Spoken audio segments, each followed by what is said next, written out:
là, dans quelques mois, la France va changer, probablement, changer de génération politique. Bon, vous les connaissez, les nouveaux candidats? On verra. Tous ceux qui sont candidats, là, on les connaît. Bon, alors...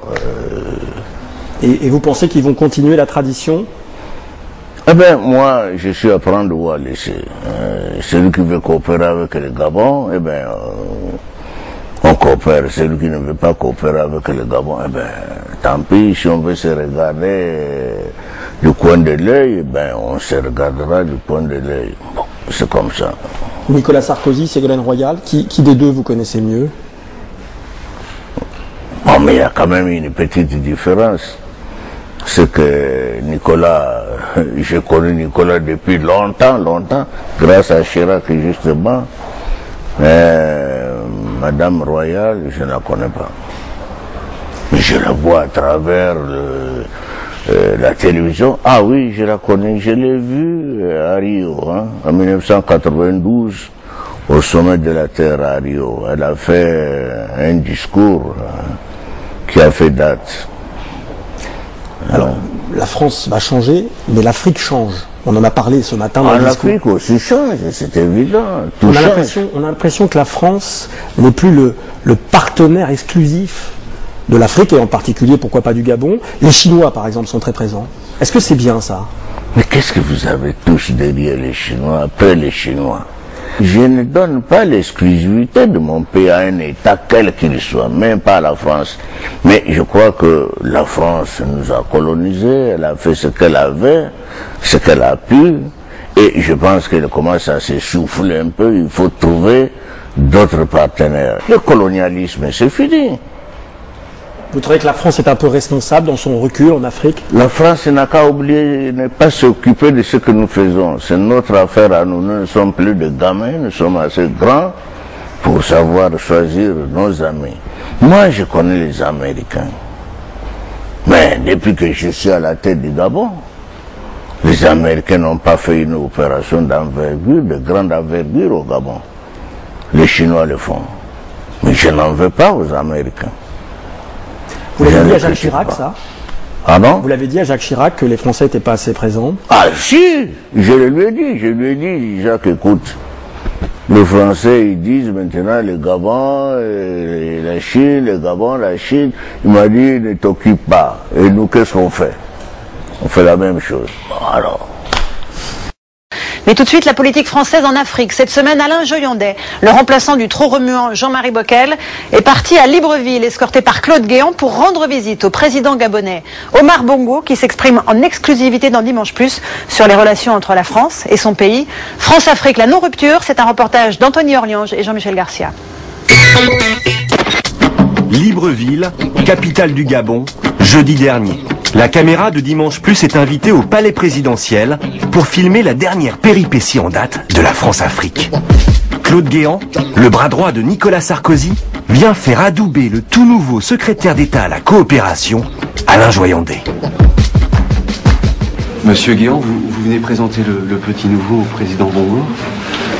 Il s'agit d'une démarche plus large, mais c'est vrai que c'est l'occasion pour M. Joyandet de faire sa première visite au Gabon. C'est du reste sa première visite en Afrique escalité. En fait, Claude Guéant est surtout venu de la colère du président gabonais. Omar Bongo, au pouvoir depuis 40 ans dans cette république pétrolière d'Afrique centrale, n'a pas du tout apprécié les de Paris. La rupture en matière de politique africaine de la France, c'est pas son truc à Omar. Interview exclusive. Votre problème à vous, Français à tous les niveaux, même au niveau de Sarkozy, c'est que vous voulez aller vite. Sarkozy sait ce qu'il veut entendre par la rupture.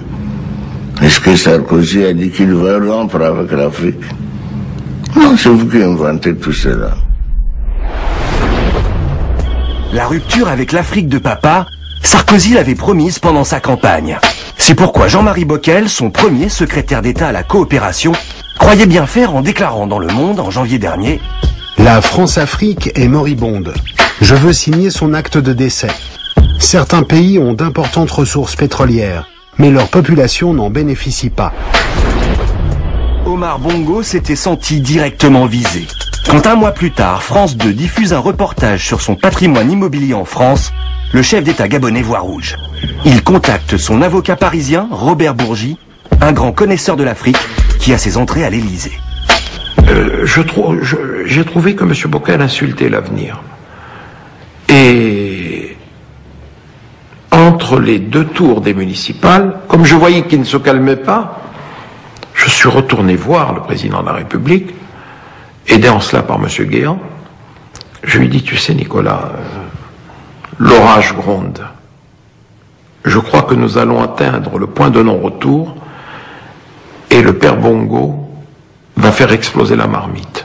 Il y a des secrets d'État, il y a des choses entre les chefs d'État qui ne doivent être dites que parmi et entre les chefs d'État. Alors si les gens comprennent mal, bon, on a voulu signer, il paraît, l'axe de décès de la France-Afrique. Mais c'est un risque qu'il a provoqué celui-là. Au lendemain des municipales, Jean-Marie Bockel est muté aux anciens combattants. Pas vraiment une promotion. Ce que je peux vous dire simplement, parce qu'il faut savoir tourner les pages quand on est dans une autre fonction, c'est que tout ce que j'ai dit, je l'ai pensé et je ne retire pas un mot de ce que j'ai pu dire quand j'étais dans mes fonctions. Mercredi, Robert Bourgi, l'avocat personnel d'Omar Bongo, nous invite à Libreville. Bourgi, lui aussi, était dans la ligne de mire de Bockel.